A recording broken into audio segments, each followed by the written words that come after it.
আসসালামু আলাইকুম সবাইকে, আশা করি সবাই ভালো আছেন, সুস্থ আছেন। তো অনেকদিন পর চলে এলাম আরেকটি ব্লগ ভিডিও নিয়ে। তো আজকে মূলত একটা মেলাতে যাওয়ার কথা। মেলাটা হচ্ছে বৈশাখী মেলা। তো বৈশাখীর মাস যেহেতু, তো কালবৈশাখী ঝড় শুরু হয়েছে, ভাবছিলাম যাওয়া হবে না, বাট বিকেলবেলা দেখলাম বৃষ্টি থেমে গেছে, সুন্দর ঠান্ডা ঠান্ডা পরিবেশ ছিল। তো ফাইনালি চলে আসছি। তো এটা আর কি, এর আগের দিনও আমি আসছিলাম। তো ওখান থেকে নিয়েছিলাম 3টা রিং নিয়েছিলাম হাতে।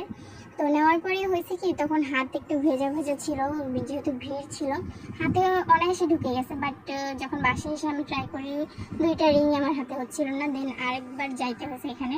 বাট 14ই এপ্রিল মূলত বৈশাখী মেলার আয়োজন করা হয়েছিল। 14ই এপ্রিলই বৈশাখী মেলা, কিন্তু গেছি তার আরও 2 দিন পরে। তো এখান থেকে আজকে নাগরদোলাতে যাওয়ার প্ল্যানিং আছে। তো এখানে আরো অনেক ধরনের মানে ছোট জায়গার ভিতরে বৈশাখী মেলাটার আয়োজন করা হয়েছে। এটা হচ্ছে নারায়ণগঞ্জে একটা প্লেসে। তো মেলাটা ছোট জায়গাতে হলেও অনেক সুন্দরভাবে গোছানো, বাট ভিড় অনেক বেশি ছিল। অনেক ধরনের নিউ নিউ আইটেম ছিল। কানের দুলগুলো দেখতেই পাচ্ছেন, অনেক সুন্দর সুন্দর কানের দুল ছিল, বাট অনেকে কিনতেছিল। সো নেওয়ার কোনো আগ্রহ হয়নি, বিকজ কমন জিনিস কেনাটা একটু বেশি কেমন জানি অড টাইপ লাগে। তো এখানে বাচ্চাদের খেলনা টাইপ ছিল। তো নাগরদোলাতে চলে আসছি, বাট নাগরদোলাতে আরও মানুষ ছিল আগে, ওদের নামার কথা। বাট এখানে কাঠের জিনিস ছিল, ব্যাংক ছিল নিউ নিউ, অ্যান্ড মাটির জিনিস ছিল। তো নাগরদোলাতে উঠে পড়ছি। বাট পুরো মানে এই পুরোটা জায়গা নিয়ে মেলাটা মূলত মানে ভিতরে একদম ছোট জায়গার ভিতরে অনেক সুন্দরভাবে আয়োজন করছে। তো মেলা এখানে একটা গাছ আছে, যেখানে অনেকে মানত টাইপ মেবি করে, মোমবাতি টাইপ জ্বালায়। আমি একটু ভয়ে ছিলাম। তো এখানে আইসক্রিমের একটা দেখলাম স্টল করছে।